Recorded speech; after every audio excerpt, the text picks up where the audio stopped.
નમસ્કાર ભક્ત મિત્રો, હું મિત્તલ ઠક્કર મંત્રમુગ્ધ સત્સંગ ચેનલમાં આપ સર્વેનું હાર્દિક સ્વાગત કરું છું. આજે હું વિડીયો લઈને આવી છું ઉંબરા પૂજનનો વિડીયો. ઉંબરો કેમ પૂજવામાં આવે છે, ઉંબરો પૂજવા પાછળનું મહત્ત્વ શું છે, તેની પાછળનું તથ્ય શું છે, તે વિશેની તમામ માહિતી આપણે આ વિડીયોની અંદર જણાવવામાં આવશે. તો ભક્ત મિત્રો, જો ચેનલ પર નવા હોય તો જલ્દીથી સબસ્ક્રાઈબ કરી લેજો. ધન્યવાદ. પ્રાચીન કાળની બાંધણીમાં ભાગ્યે જ કોઈ ઘર ઉંબરા વગરનું હશે. ભાગ્યે જ કોઈ ઘરનો ઉંબરો અપૂજ રહેતો હશે. ઉંબરાના આ પૂજનની પાછળ વિશિષ્ટ સાંસ્કૃતિક ભાવ રહેલો છે. ઘણા ઠેકાણે એક રૂઢિ છે કે જ્યારે કોડભરી યુવતી લગ્ન પછી ગૃહિણી બની ગૃહ પ્રવેશ કરે છે ત્યારે તેના ઘરના ઉંબરામાં અનાજની ઢગલી મૂકવામાં આવે છે. ગૃહ પ્રવેશ કરતી વખતે વધુ તે ઢગલીને લાત મારીને ઘરમાં પ્રવેશે છે. જૂના કાળમાં ધાન્ય ઘરનો વૈભવ ગણાતું હતું. ઉંબરા સુધી પહોંચેલા એ ધાન્યને વહુ લાત મારીને અંદર ધકેલતી, જાણે એ વૈભવને કહેતી ન હોય કે ખબરદાર, જો આ ઘરની બહાર પગલું મૂક્યું છે તો આજ સુધી તને પૂછનાર કોઈ ન હતું. હવે હું આ ઘરની માલિક થઈને ગૃહિણી બનીને આવી છું. આ ઉંબરાની આગળ મારી આણ પ્રવૃત્તિ છે. આ રીતે ઘરની બહાર નીકળી ગાયબ થતા વૈભવ પર પોતાની થાક બેસાડતી ગૃહિણી ગૃહ પ્રવેશ કરે છે. ઉંબરો ઘરની આબરૂનો રક્ષણહાર છે. માનવી મન અતિ ચંચળ છે. કઈ ક્ષણે તે ક્યાં લપસી પડશે તે કહેવું મુશ્કેલ છે.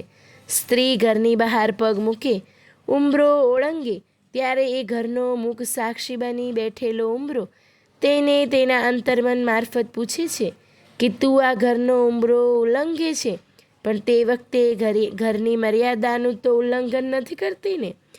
આવેશમાં આવીને ઘરની આબરૂ તો ધૂળધાણી કરવા નથી નીકળીને. બહાર પગ મૂકે છે તે આડો અવળો તો નહીં પડે ને. અને આ ઉંબરો એક વડીલની ગરજ સારે છે. ખોટું કરવા ઉપડેલા પગને વાળે છે. અસતના પંથ ઉપર આગળ વધવાની મનાઈ ફરમાવે છે. આ ઉંબરો ઘર બહાર નીકળતા પુરુષને પડકારે છે. અત્યારે આ અસુર વેળાએ ક્યાં ચાલ્યો? ખાનદાન ઘરના માણસો આ રીતે અંધારામાં રખડવા જતા હશે? પથરાનો ઉંબરો માનવીના કૃત્યની નોંધ લે છે. ઘર બહાર જતા ક્યાં જાઓ છો તેની પૂછપરછ કરે છે. અને ઘરમાં દાખલ થતા પુરુષને ઘર બહારના શુદ્ધ આચરણની ઝડપી લે છે. બહારથી ઘરમાં આવતા પુરુષની સાથે તેની ભીતરમાં અનિચ્છનીય વિચારો, અનિચ્છનીય વાતો તો ઘૂસી જતા નથી ને, તેની ઝડપી લે છે. બહારથી પૈસો કમાવી લાવતા પુરુષને ઉંબરો પૂછે છે, આ પૈસો તું લાવ્યો તે પસીનો પાડીને લાવ્યો છે ને? હરામની કમાણી તો નથી ને?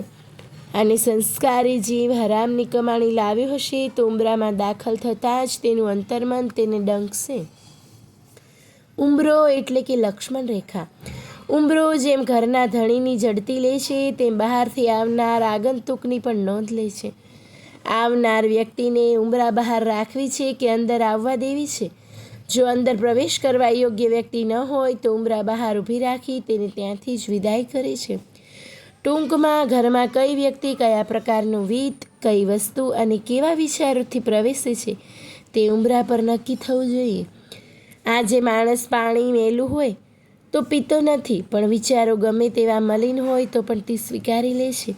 શરીરના સ્વાસ્થ્ય પર અસર કરનાર પાણી શુદ્ધ હોવું જોઈએ તેવો આગ્રહ રાખનાર માણસ માનસિક અને બૌદ્ધિક સ્વાસ્થ્ય પર ચિરગામી અસર નિપજાવનાર વિચારોની વિશુદ્ધિ માટે આગ્રહ કેમ નથી રાખતો?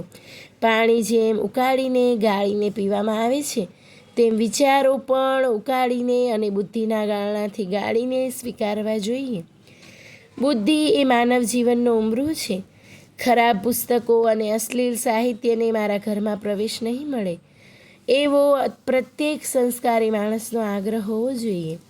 ખરાબ વ્યક્તિ ખાડામાં લઈ જશે, પાપનો પૈસો પતનને માર્ગે ધકેલશે, અનૈતિક ભોગ જીવનમાં ભીતિ નિર્માણ કરશે અને અશ્લીલ વિચારો આડે માર્ગે ચડાવી દેશે.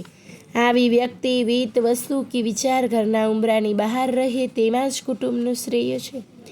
ગૃહલક્ષ્મીએ ઉંબરાનું પૂજન કરી ઉંબરામાં રહેલા દેવને પ્રાર્થના કરવી જોઈએ કે હે પ્રભુ, મારા બારણે શેતાનનું નહીં સંતનું સ્વાગત હો, અલક્ષ્મીનું નહીં લક્ષ્મીનું પૂજન હો. મારા ઘરમાં ભોગથી નિર્માણ થવાવાળી ભીતિ નહીં પણ પ્રસાદથી પ્રાપ્ત થતી પ્રસન્નતા વ્યાપી રહો. કુવિચારોનો કચરો નહીં પણ સદવિચારોનું સામ્રાજ્ય સર્જાઈ રહો. ઉંબરો એટલે કે મર્યાદા. આપણા જીવનમાં વિચાર, વિકાર, વાણી, વૃત્તિ અને વર્તનની મર્યાદાઓનો સ્વીકાર હોવો જોઈએ. આપણે ત્યાં બધા જ ઋષિઓએ અને આચાર્યોએ વેદમાન્ય વિચારો કહ્યા છે. તેમણે વિચારો પર વેદોનું બંધન માન્ય કર્યું છે. તે જ રીતે આપણા વિકારો પર પણ બંધન હોવું જોઈએ. અનિર્બદ્ધ વિકારો વ્યક્તિ તેમજ સમાજ જીવનમાં સ્વાસ્થ્યને હણે છે. આપણી વાણી પણ મર્યાદાથી શોભતી હોવી જોઈએ. ક્યાં બોલવું, ક્યારે બોલવું, શું બોલવું, શું ન બોલવું, તેનો સંપૂર્ણ વિચાર કરીને માણસે શબ્દો ઉચ્ચારવા જોઈએ. અનિયંત્રિત વાણી અનેક અનર્થો સર્જે છે, જ્યારે સુનિયંત્રિત વાણી પૃથ્વી પર સ્વર્ગ નિર્માણ કરે છે. માણસે વૃત્તિ મર્યાદા પણ સ્વીકારવી જોઈએ. દિન કે લાચાર ન બનતા સ્વવૃત્તિને અનુકૂળ કર્મ કરીને તેણે તેજસ્વીતાથી જીવન વિતાવવું જોઈએ. વૃત્તિ સંકરતાથી વર્ણસંકરતા ઊભી થાય છે અને સમાજની વ્યવસ્થા ખોરવાઈ જાય છે. તે જ રીતે માણસે વર્તન મર્યાદા પણ સાચવવી જોઈએ. માણસ એ સામાજિક પ્રાણી છે, તેને બીજા જોડે રહેતા આવડવું જોઈએ.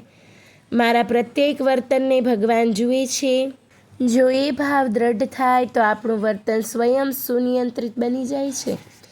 ભગવાન શ્રી રામે પોતાના જીવન દરમિયાન બધી જ મર્યાદાઓનું યથોચિત પાલન કરી દેખાડ્યું છે અને તેથી જ તેઓ મર્યાદા પુરુષોત્તમ કહેવાય છે.